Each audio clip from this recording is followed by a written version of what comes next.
This conference will now be recorded. All right, I'll get us started off with a prayer. Would everybody bow your heads, please? Heavenly Father, we pause at this time to say thank you for the many blessings you shower upon us each and every day.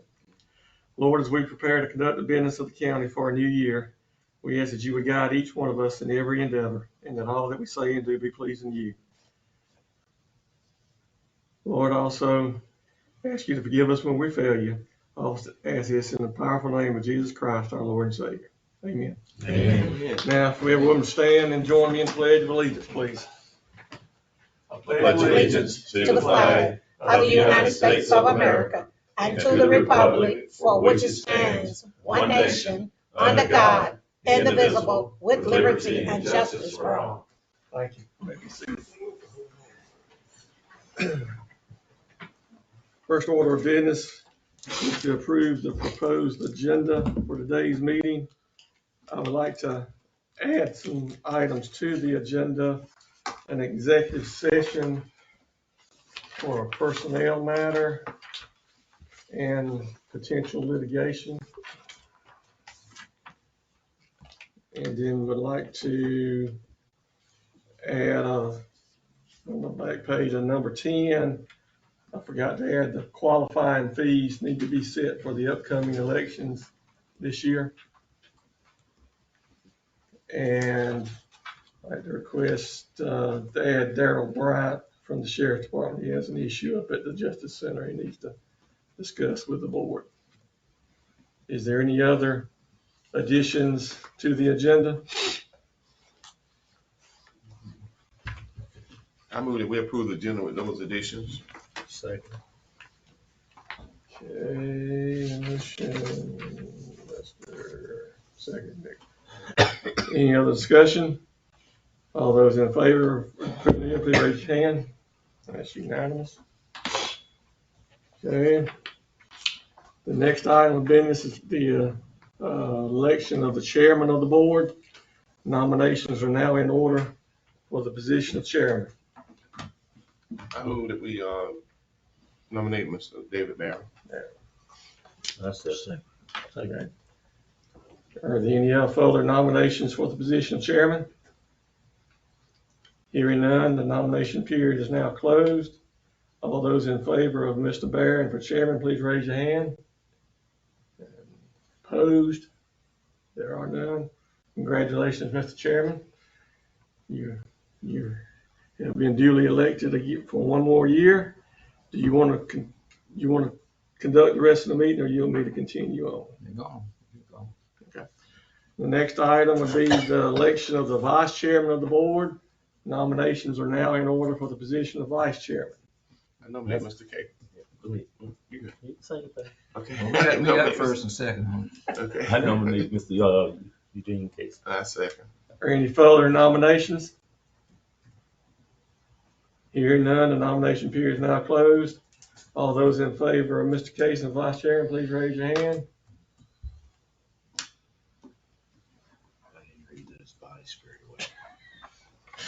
Okay, we'll get on to the other items of reorganization. Oh, let me bring the agenda up here now.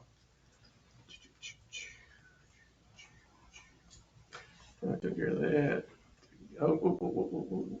Got ahead of myself. All right, the next item here is the board must appoint the county attorney for the year 2024. Discount this year? What'd you say? I said, how big a discount this year? Don't answer.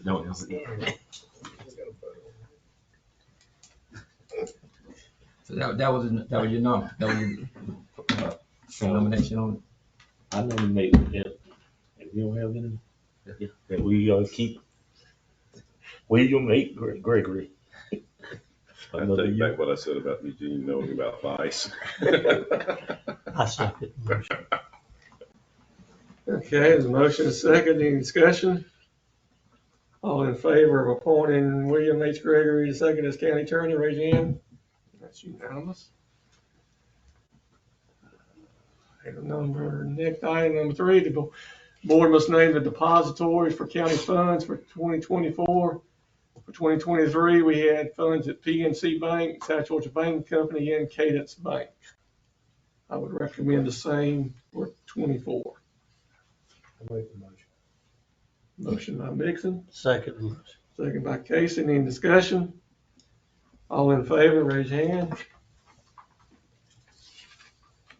Next item, board must name the legal organ for the county for legal advertisements for 24. For 23, it was the News Observer. I recommend News Observer for 24. Offer the motion. Motion, is there a second? Second. Second. Any discussion? All in favor, raise your hand. Thank you. Item number 5, the board must appoint a member to represent the commission in civil defense affairs for 24. For 23, it was Commissioner Cason. Make a motion to appoint them again. I second. Motion second. Any discussion? All in favor, raise your hand. Item number 6, the board must appoint a member to represent the commission on the Dooley County Board of Health for 24. For 23, it was Chairman Barron. Make the motion. Motion I second. Robinson. Any discussion? All in favor, raise your hand. That's unanimous. The board must adopt the official holidays for county employees for 24. New Year's Day, which was January 1, Martin Luther King Jr. Day, Monday, January the 15th. Good Friday is Friday, March the 29th. Memorial Day, Monday, May the 27th. Juneteenth, Wednesday, June the 19th. Independence Day, Thursday, July the 4th. Labor Day, Monday, September the 2nd. Veterans Day, November the 11th. Thanksgiving Day, Thursday, November the 28th. Christmas Eve, Tuesday, December the 24th. And Christmas Day, Wednesday the 25th. That's the same number of holidays as we've had the last several years. Make a motion that we keep the same holidays as of last year for the new year. The motion, is there a second? I second. Any discussion? All in favor, raise your hand. All right, and then you generally review the various boards that the commissioners make appointments to. And we'll try to zip through this. For the Chris Dooley Joint Development Authority, and all these are going to pretty much be in the same kind of format. It's going to have their names, and then in parentheses was when they started serving on the board, and then when their current terms expire. So for the members of the Chris Dooley Joint Development Authority, Robert Jeter, Mac Jordan, Scotty Mashburn, Dave McGowan, and Leroy Schumann. And if anybody has any comments or questions, stop me. The Board of Assessors for District 1 is David Harrell. District 2 is Eddie Green. District 3 is Kay Wilbanks. District 4, Lori Borden. And District 5 is Gene Roney. The Board of Elections and Registration. District 1 is Gwendolyn Ford. District 2 is Lee Harris, and his term has expired, and I think Commissioner Mixon is working on a replacement for him. District 3 is Wayne Wilkin. District 4 is Earl Clark Jr., and District 5 is Betty Bryant. For the Board of Health, the county commissioners appoint 4 members to the Board of Health, and then the Board of Education appoints 1, and the City of Ivana appoints 2 members. The county's appointments are David Barron for position 1, which position 1 shall be the chief executive officer of the county governing authority or some other person designated by that such officer. And his term is expired, so we need to replace or need to nominate We just did that. on the Board of Health. Can we do that? Yes. I'm sorry. Okay. Thank you. Yes, we did. Okay.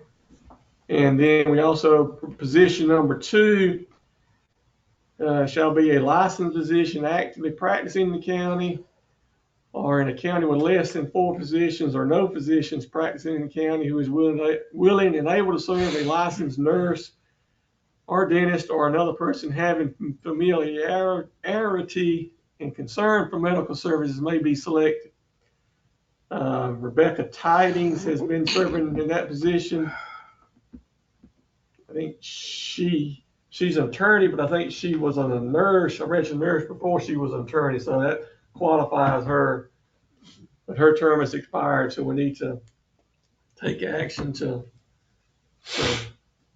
either reappoint her or appoint someone else to that position. So move that we reappoint Ms. Tidings. Second. Lester Nixon. Any discussion? All in favor of reappointing Ms. Tidings, raise your hand. That's unanimous. Lawrence Fate also serves on the Board of Health, and Beth English. On the Dooley County DFACS Board, we currently have a vacant position. And then Lisa Bryant, Earl Clark, Conchella Clayton, Yasmin Hurtado Frias serves on the board. So we do have a vacancy on the DFACS board that we'll keep on here till we fill the vacancy. On the Dooley County Industrial Development Authority, members are Michael Bowens, Christy Greer, Robert Jeter, Mac Jordan, Bay McGowan, and Leroy Schumann.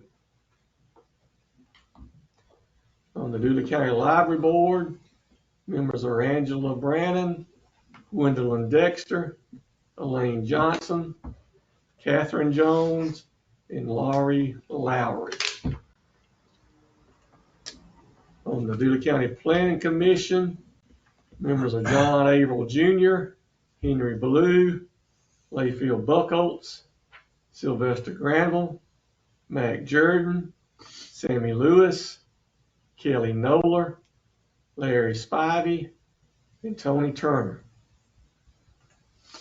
On the Dooley County Recreation Board, John Averill Jr., Martavius Brown, Michael Daniels Sr., Shantanika Felton, Crystal Jordan, David Mixon, Steve Morgan, Tammy Redding, and Audrey Faye Taylor.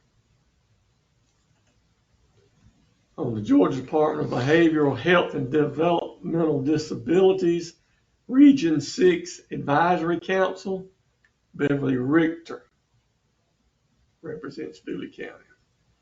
On the Middle Flint Health and Wellness Community Service Board, Betty Lamb currently represents us, and we are eligible for two representatives, and we have a vacant position on that board. On the Middle Flint Regional E911 Authority, Kenny Calhoun represents Dooley County on that.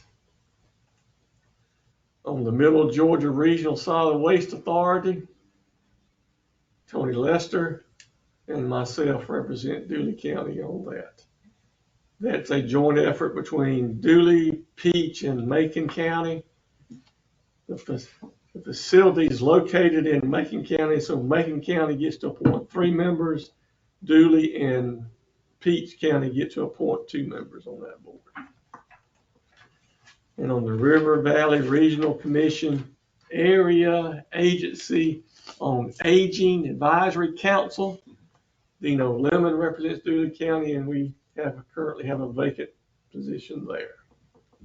I believe that takes care of all the various board appointments. Do we appoint to the River Valley Regional Commission? Yes, and why didn't that show up? Yes. Somebody asked me that the other day. Yes, and why didn't that show up? Go to our website here. Is that not on the website? Just remind you can go to our website, which is dooleycountyga.com. Go to county directory, and if you need contact information for any of the different departments, you can click on them right here. And if you scroll down, these are all the different appointments.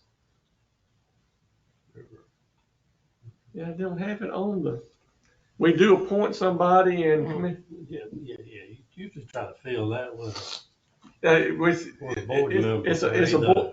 city council. That's actually a board member, and it's Commissioner Casey was. That should have been added on our list. I'll add it here in just a second. How is that board? The cities get one too? So I understand that the county governing authority, the Board of Commissioners, gets to appoint a commissioner to represent the county. Right. Then the mayors get together and select a mayor to serve on the board for Dooley County. Okay. So Dooley has two representatives. Every county gets two representatives, a county commissioner, and then the mayors from that county select who will be representing the cities. That's my understanding of the process. All right, so let me get caught up here on my paper. Well, go back to.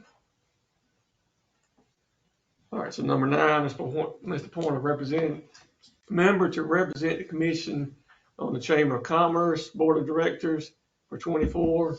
For 23, it was Commissioner Mixon. I nominate Commissioner Mixon again for that position. So, Second, any discussion? All in favor? Raise your hand. Okay. All right, we'll add a number 10 for reorganization for the River Valley Regional Commission. The board needs to appoint a representative to represent the board on the River Valley Regional Commission for 24. For 23, it was Commissioner Casey. I make the motion. That's second. Motion by Mixon, second by Lester. Any discussion? All in favor, raise your hand. And that's unanimous. I would say on the discussion, they encourage all governmental officials to attend those meetings, and have a say. Of course, they have the directors, and then they have an executive board also. But since I've been able, from a health standpoint, to go back and play a part, I'm seeing a lot of strong representation from the little towns. And if anybody needs River Valley, it's the small towns, Yes. which what they have to offer. All right, we're to our regular items of business. The minutes of the December 21st regular meeting were emailed. Is there a motion Make a motion. to approve the minutes? Is there a second? second. Second. Any discussion over the minutes? If not, all those in favor, raise your hand. That's unanimous. Okay. Darryl, you want to come up and talk about the issue up at the Justice Center?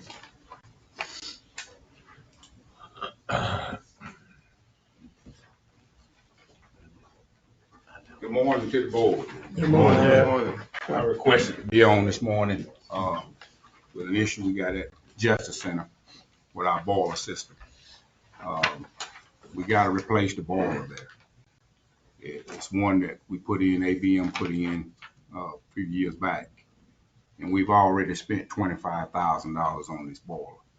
And we're running off this is the lead boiler I'm talking about. We're running off our backup boiler right now.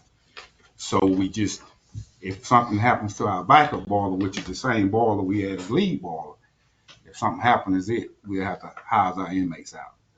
All right, and back up for those of us that are not involved in this every day. These two boilers, they provide heat and hot water for the inmates.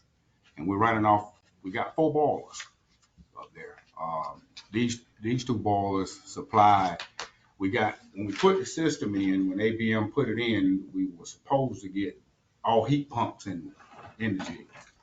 But we still got some just air conditioners, which don't provide heat. So we need the boilers to do the heat.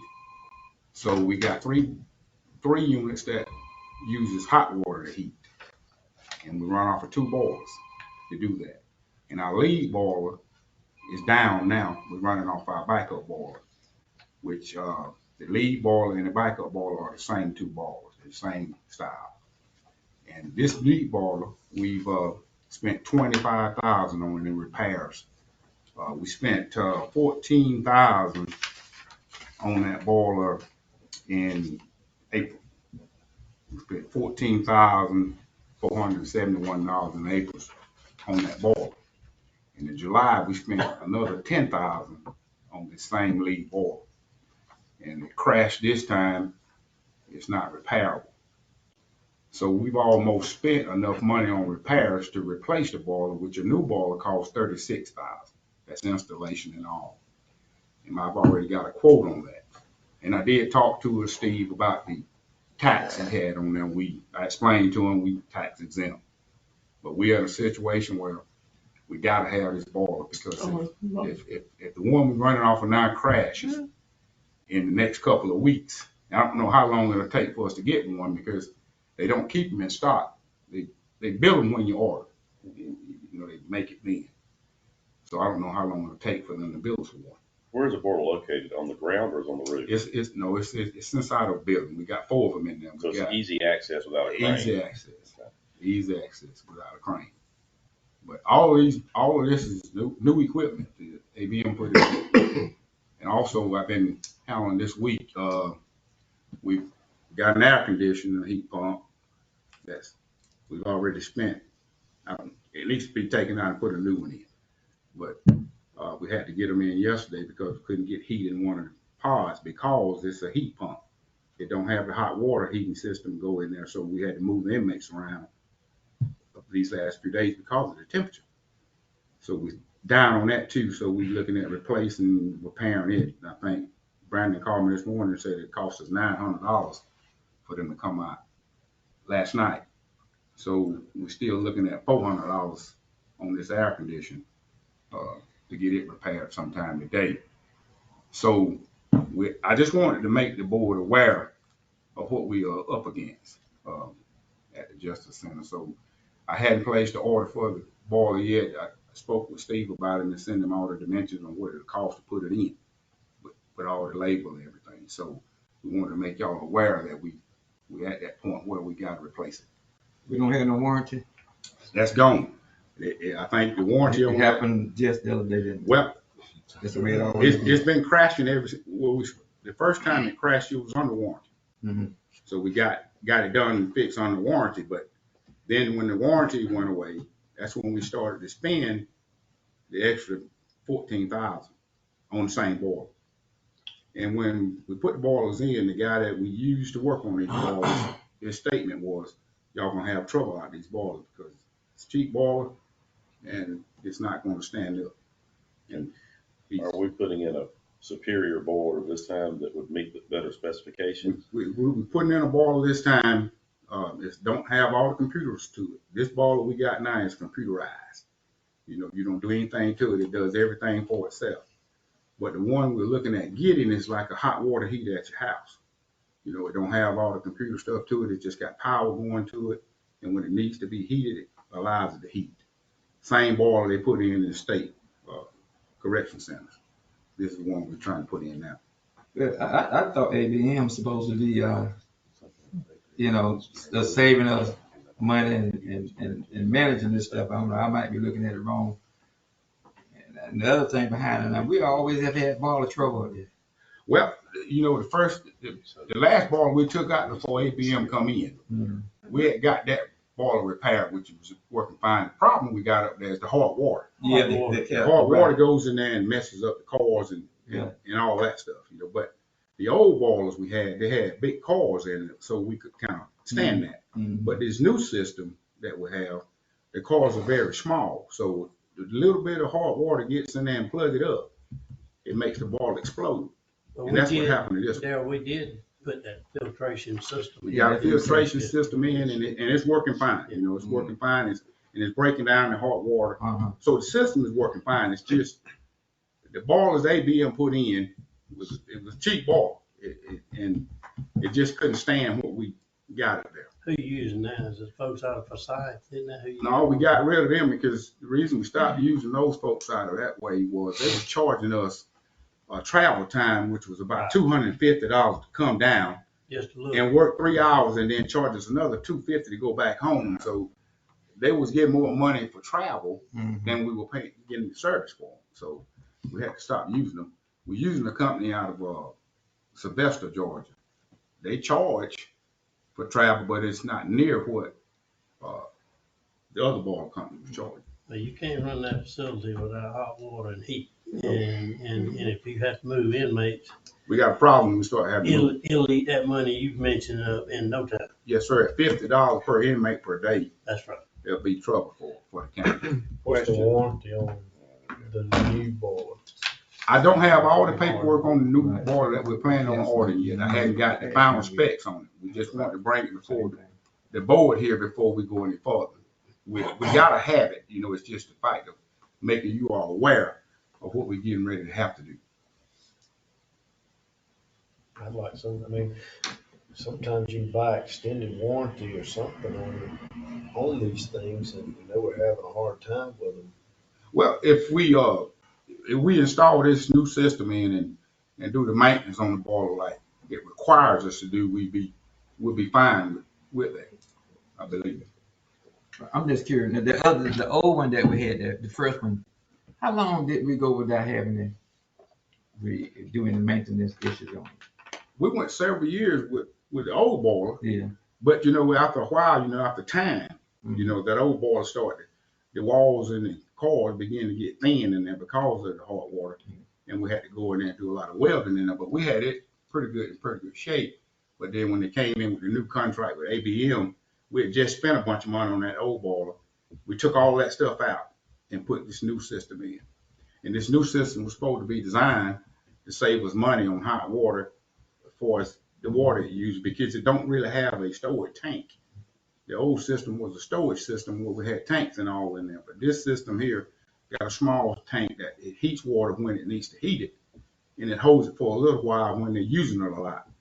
But it's just not working like we need for it to work. Is this gas or power? It's ran off of gas, natural gas boiler. And I'm an idiot when it comes to this, but a boiler is more efficient in these than like a heat pump heating system and a hot water heater. Right. These are more Right. for Yeah, that heat pump, it get all this heat out there. Right, and seeing the heat pump, the reason we request the heat pumps up there was simply because of we could separate. If we had a problem in one part, we could isolate that part, you know, and move them to another part. But the system we had, it supplied every part. We couldn't isolate any one. You know, if something went wrong with the system, we have to move everybody out. But it's to a point now where we can move them around like I did yesterday. I can move people around and still run the jail without having to move anybody out. My only drawback behind that, sometimes you pay for what you get, but it doesn't hurt sometimes to pay a little extra to get a better appliance. Right. You know, but ABM, you know, I know it's a big company, you know, I don't know, but I don't have any confidence in them folks, you know, because we've had problems with everything they put in up there. all right, what's the pleasure of the board? Well, move and make the repair, give them the okay. Well, I don't know that he's at me. He just informed y'all that I'm just informing you what we got to do, you know. they're gonna do it. We're gonna have to do it. Oh, they didn't let them know. They just let y'all They're know. gonna spend some I money. just wanted y'all, we It'll just be in wanted their y'all to budget. know. Pay for it, you gonna pay. What either way we got to get it. You're right. It don't It matter. may you know. take both of us. Yeah, it's got both of us over the barrel, so we're gonna have to make the decision to put it in anyway, you know. because- Can't you use some of that hot water in that building up Williams Park down the street? All right, this is We talk about people that I have to answer the phone to when their parents start to call. Yeah. And I don't need them, you know, the call said we ain't got no hot water. No, we We can't. can't have that with you. It So. It wasn't daycare. Right. But we just want the board to be aware of what we need to do, and we're gonna have to go ahead and make that decision to get it done. All right. Thank you. Appreciate y'all time. Thank you. Okay. Item number 2, we'll have the financial report for December at the next meeting. Item number 3, just a reminder, a representative from the University of Georgia Institute of Government will conduct a 2-day planning and zoning training session in Dooley County on January the 16th and 17th. If y'all plan to attend, we need to let us know, because there will be a meal provided. These will be 2 all-day sessions. So y'all are welcome to attend, but we need to be able to, and the instructor's going to have handouts that she needs to know how many folks will be there, so she can have the handouts for everybody that's going to plan to attend. So let me or Linda know if you would like to attend. I'm gonna tell you one. You want to attend? I can do the 17. Have you going to attend both days? One. The 16th? Okay. And you said the 17th? Okay. And number 4, we already took care of the Middle Flint Health and Wellness. We did that when we were reviewing the board meeting, board appointments earlier. Number 5, at their upcoming January 8th meeting, the Planning Commission will consider the following: a variance request. Erica Walters requests a variance of the road frontage requirement for parcel 3724 located off of Poplar Springs Road.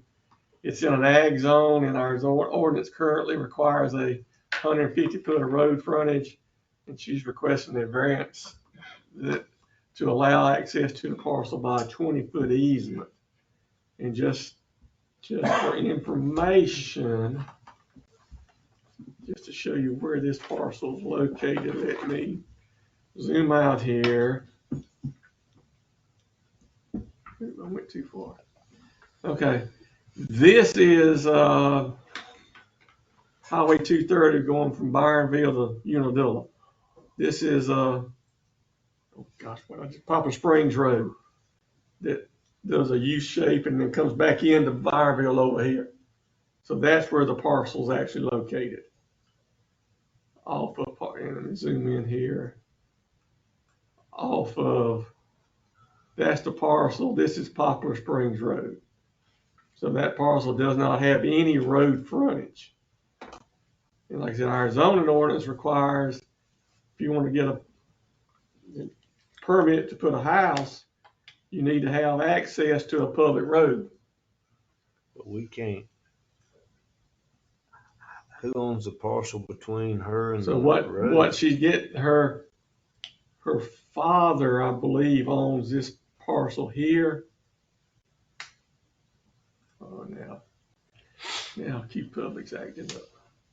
Hold on just a second. This is 3724. Let me go out and come back in. Search 3724. Go to the map. Okay.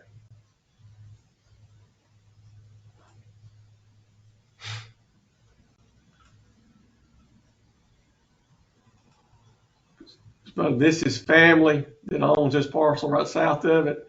So they're giving her a 20-foot easement there to get access out to the road. And that's what they're requesting. How far that is? I still haven't visualized where it is. Okay, let me zoom back. Let me I see. know what you're talking about. I know. I just. Yeah, let me see if I can spot. identify maybe some parcel. Yeah. Chandra Woodson, does that ring a bell with you? Yeah. Okay, that's her parcel. That's her parcel there. This is the parcel we're talking about. It's off of the road. It's not actually, like I said, it doesn't actually have road frontage. Mm-hmm. But that's where we're talking about. But family's giving her the. Family's giving her a access. 20-foot easement. And the reason for a written easement, yeah, right now, the family has no problem with allowing her access. But we don't know 10 years from now who's going on this parcel, who's going on that parcel. And they may not get along with each other and may not want whoever's here coming across their property. Not that that has ever happened before or anything. Sure it had. You know, so that's, and when if and when we get around to updating our zoning ordinance, that's something we need to address. If we're going to allow folks to have access through an easement, don't make them have to pay $100 to request a variance. Right now, we're saying you have to have 150 foot of road frontage.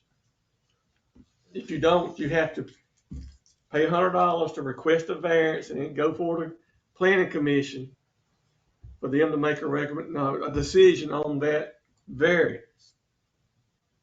To my knowledge, the planning commission has never denied a variance request when there's been an easement involved. Now, to me personally, I think maybe a 20-foot easement might be getting a little bit on the narrow side. You may say, why? There's plenty of room to drive a car. Yes, but fire trucks, ambulances, in case when things go bad, you know, you want the fire truck to be able to get down your driveway. But the flip side, that's an easement. The county can't maintain that easement. That's going to be up to somebody's else's responsibility to maintain that easement, so that a fire truck could get down there or an ambulance could get down there if it needs to be. So, anyways, it's a complicated issue. Why? I'm just curious. The 150 feet. Why did we? I don't know where. I don't know where that came from. That would be to stop. That would mean to make you have to own the parcel on the road.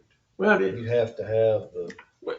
I'm assuming part of that factors in on a state route. The state don't want driveways every 20 feet on along state routes. They like them to have some sort of distance between the two. I don't know if that factored into this or not, but that's something that needs to be looked at when we get around to redoing our zoning ordinance. The issue regarding the feet of frontage is tied to not having multiple access points on one's property, because that creates a safety issue for the public, because you don't know where the cars are coming out or whatever. If you've got, for instance, the person who has a circular driveway on your street, you got to look twice versus the person who has one driveway. And that's allowed. But if you got 3 or 4, as some people do, you know, because they got one for the tractor, one for the truck, one for this, and one for now for the easement, you need to have some way of limiting that if you're going to govern it. If otherwise, you don't need a zoning. So that's what that's about. Now, as far as this issue came up, and these people were in the tax office, and they called me, and I explained to them, and I think it was these people because it was the same issue, and the issue is, why do we need to do the easement? And I tried to explain exactly what he did, and they said, we've never had a problem before, and I said, we're not talking about what you want to do immediate.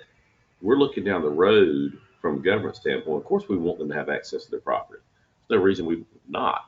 What we're looking at is, if you're going to take a shortcut now that's going to cost the county and the citizens safety and money and all that later, we need to be in that role of government. And part of that is, I would have no problem waiving the fee if that's what this board wishes to do. I'd rather have a statement that says you have to have in order to make that application, you've got to go ahead and have that easement, in place and surveyed. And that's going to make some people not happy. But if you do the survey, we'll know exactly where it is, because what's going to happen is, I live behind Commissioner Mixon, And he's fine with me going through there. And then we start, he doesn't cut his shrubs because he don't like the neighbor on the other side. So the trees grow real big. So we start going out in his yard. Well, then all of a sudden I do something to make him mad. Well, my easement, he says 20 feet from the line. Well, I can't grow there. I can't go there because it's 20 feet. Well, do I have the right to maintain it? Because it's not recorded, And then what it is, it's better to just say, here it is on a plat, boom. And then there's no question about it later. And then it's protecting his rights too, because I can't then go just make my own pathway through his front yard because it's convenient. And say he wants to use that same driveway, we're both using it, and he starts pulling off toward the front of his house because he likes to park his car in the front of his house. And I decided I'm just going to drive in there too. Well, he don't want me doing that. Well, how's he control it? So it's a protection for everybody. But what if, I'm just curious, what if a person is 2 or 3 people and one has land in the front and the other brother or sister or cousin got land in the back of that person's land? They love each other, so it's not a problem. No. And the one that has land in the back want to put a house or trailer back there. Mm-hmm. Now, how is he going to get back there when he doesn't have it in? That's the reason he's got to have that easement from him. Well, he owned the land, but still, how you going? Well, the law will allow an easement from an access point. There's an argument for that you can't. An old property law back to 1800, when we started doing things in England on recorded property, you can't keep somebody from getting to a highway, which is now the road. And but the manner in which you do it, there's something that says about the most direct point to keep Commissioner Nixon from making me go all the way around Louisville Lake and back around to come back out to make it inconvenient for me, And these issues come up from time to time and end up in lawsuits. My first cousin, second cousin rather, who's a medical doctor in Dublin now, well, this large farm, and his main driveway was in. He called me up and says, "Bert, tell me what's going on with this." And his neighbor decided to all of a sudden just put a fence up across his driveway. They've been there for the prior owner all this time. They ended up in a lawsuit and spent 2 years litigating it. And he won and got some damages back. But that neighbor had been there longer, and they both had money and they both fought it. And so it happens whether you've got money to fight it or whether you don't have money to fight it. People just get mean about this stuff. All right. So anyway, that's. Let's see. Ms. Granby. Check.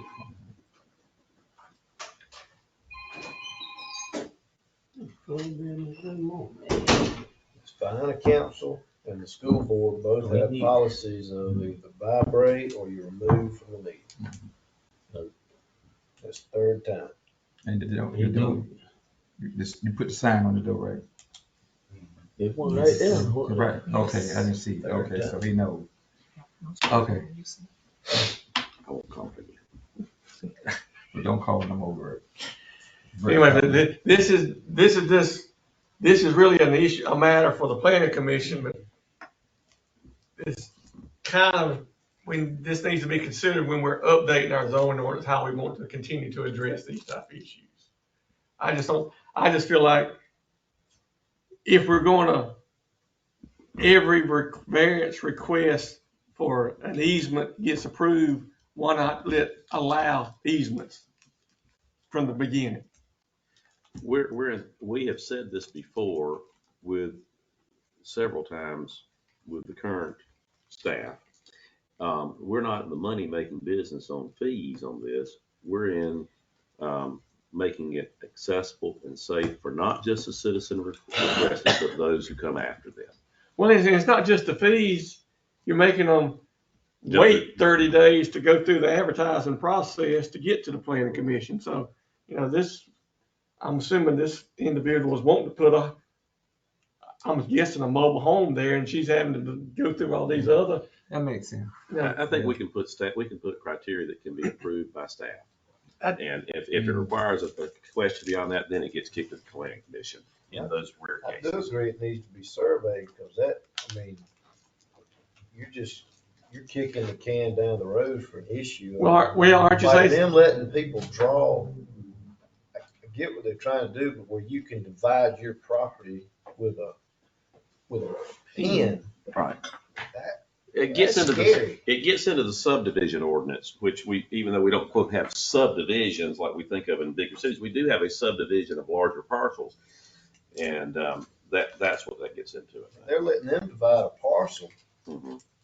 They're letting them, if I own 5 acres, I can go in there and I can draw out a line of that. Now, I can go put a fence over that line, and then I can sell that parcel that I drew out. Now, what I'm selling is people think it's the fence to the other line, but really they own another 50 feet. They're not making them. All right, but to be able to sell that, he would have to get a survey and a plat. Well, he could Why? sell it. It's He a could sell it separate with a parcel deed, now. but and the buyer, but caveat in door, the buyer beware, you know. Yeah. But here's the issue is back in the day, my only experience with this is whenever Jim Braxton wanted to make a donation of some land to the campground, and it was 20 acres, and it was the last week of the year, blah, blah, blah, blah, blah, blah, blah, blah, blah. Typical Jim Braxton, loved him to death, but that was the issue. And I had to figure it all out, and we had to get a stamp approved, you know, but he had the plat. So we had 5 acres here, and out of the 20 acres, he had 5 acres for one reason, and the rest were 15. So it was a subdivision on the gift. So we had to get it done. And all we did was, I thought, oh my God, in Doherty County and Lee County, where I was practicing at the time, that was going to be a nightmare. We weren't going to get it done by the end of the year. But I made some calls around here, and Mr. Lockman helped me, and I went over to the planning office, and I got it stamped and approved, done. It was an easy process. But he had to survey. Just But what I'm saying is we didn't. Drawing now is coming out of like And I don't. something we're dealing with now. He Right. got to go in and draw out part of his lot to try to rezone a section of his lot and not the whole parcel. And he can sell that new section, and it's not, you know, you don't really know what that section is. You want to be careful when we do this review that you don't bypass the subdivision requirements on the plat approval. Well, that brings up an issue.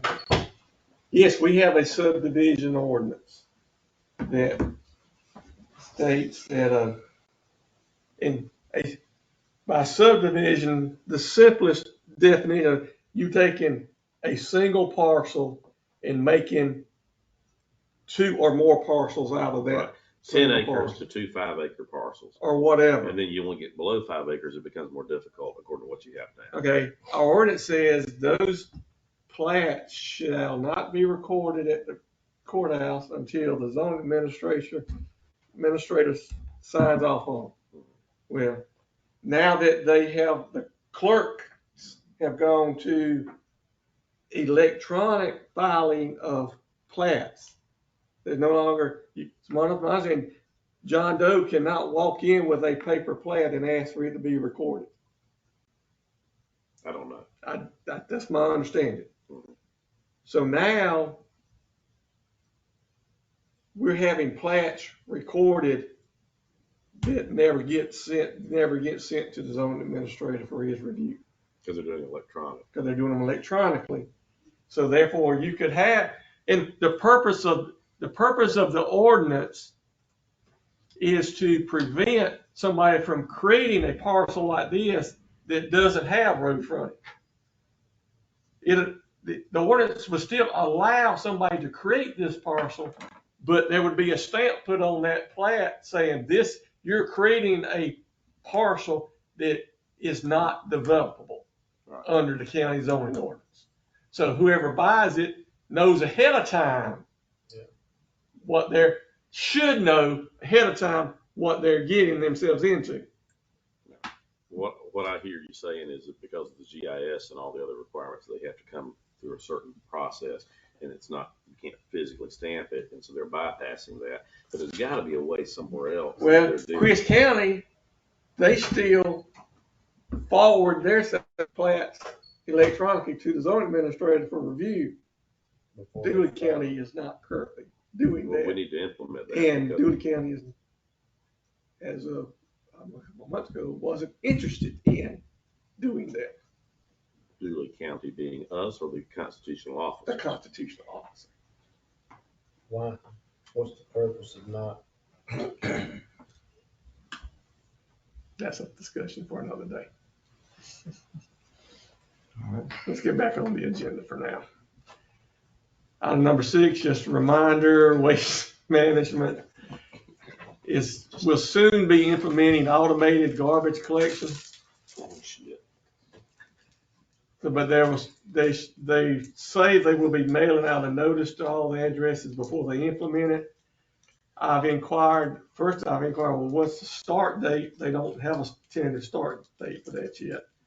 I've inquired, all right, what about those of us that still have the original Dooley County trash can that's 20 years old, that's not designed to be picked up by this? And Lynn said she's asked that question to them, and their first response was, well, they should work till they crack. And I said, that don't sound, let's get proactive here. Let's get all those cans replaced before we implement this. So she's still negotiating with Waste Management on that. Because I understand, City of Cordell recently canceled their contract with Waste Management.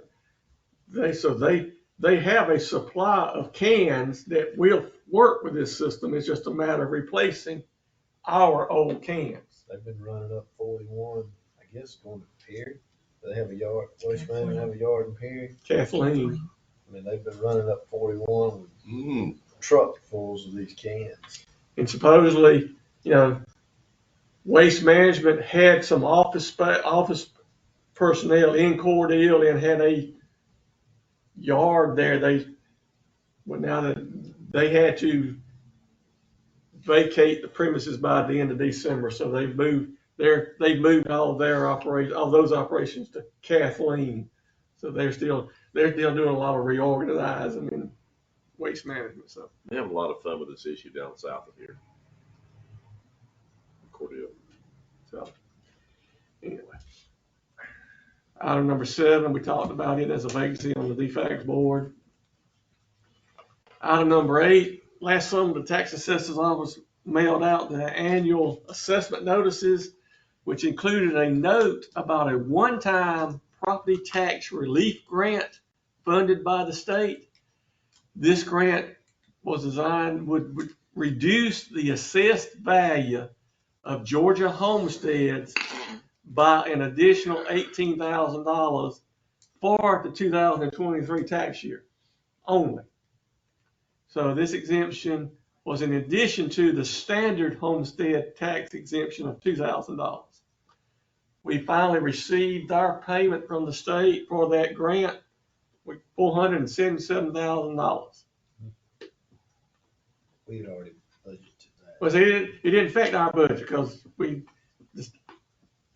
so next year or for 2020, what this is going to kick in 2024, if the state doesn't continue that grant, and if our millage rate stayed the same,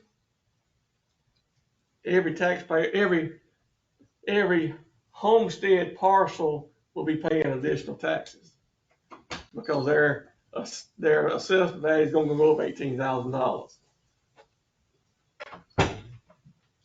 So that's just food for thought. Those were the letters, individual letters that were in the bill saying that you were going to get this. In the assessment notice, the separate notice that, yes. But nobody read that because they were looking at the Their- bill went up so high. Their estimated taxes went up, which is, I have a problem with that, but So then when they got the final bill, they were all like, wow, they lowered our taxes or whatever. And I'm like, they should have sent that letter out with the final bill. all right, item qualifying fees. I forgot. the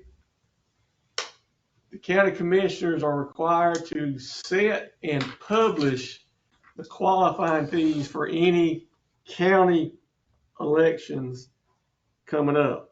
And since this year is a general election, there will be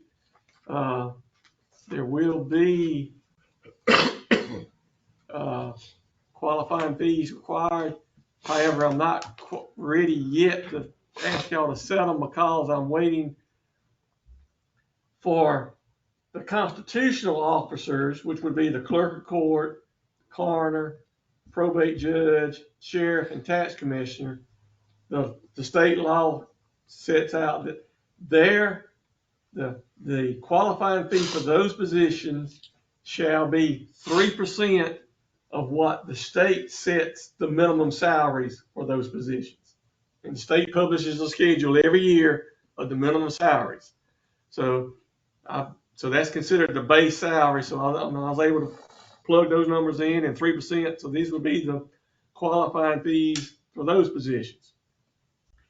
For the Board of Commissioners, it's the base salary. It's also the base salary for Board of Commissioners. So, and for Dudley County, the board base salary is $7,500. So 3%, that's $225. For Board of Education, since the state doesn't set a minimum salary for those, the qualifying fee is 3% of the total compensation that the individual that held that seat last year got. So I have sent an inquiry to the Board of Education to find out what the District 3 representative total compensation received in 23 was, so we can calculate what the qualifying fee needs to be. And plus also get them to confirm 6 years ago when we did this, the Board of Commissioners District 5 seat was up for re-election, and the Board of Education District 3 seat. I'm assuming the same as holding down now that because they serve 6-year term, but I want them to verify who is up for re-election on the Board of Education. I don't know that. So I'm waiting on that. Hopefully we'll have this at the next meeting so the Board of Commissioners can set it and we can publish it. It has to be published by February the 1st. So we got some time here, but I just wanted to let y'all know how that process works. And when we advertise it, we won't be advertising the base salary, we'll just be advertising the position and the actual qualifying fees. Okay. And Mr. Chairman, that's all I have, other than I'd like to request an executive session for personnel and for potential litigation. Motion. No. What's that? I need a I lost motion. the motion. Okay. Okay, there has been motion and second. All in favor by the show of hand. That motion carries. This conference will now be Executive session. recorded. Okay, one more time. You put it in his place when he was mad about that. That's what we'll end up turning it on. Waiting I on make a you. motion that we approve the minutes of executive session as read in executive session. I second. There has been motion and second. All in favor by the show of hand. That motion carries. Anything? Okay. Other than that, Anything? okay, on your time, That's Tony. it. Mr. Chairman, I make a motion we adjourn this meeting. I'll second it. All right. For some purpose information.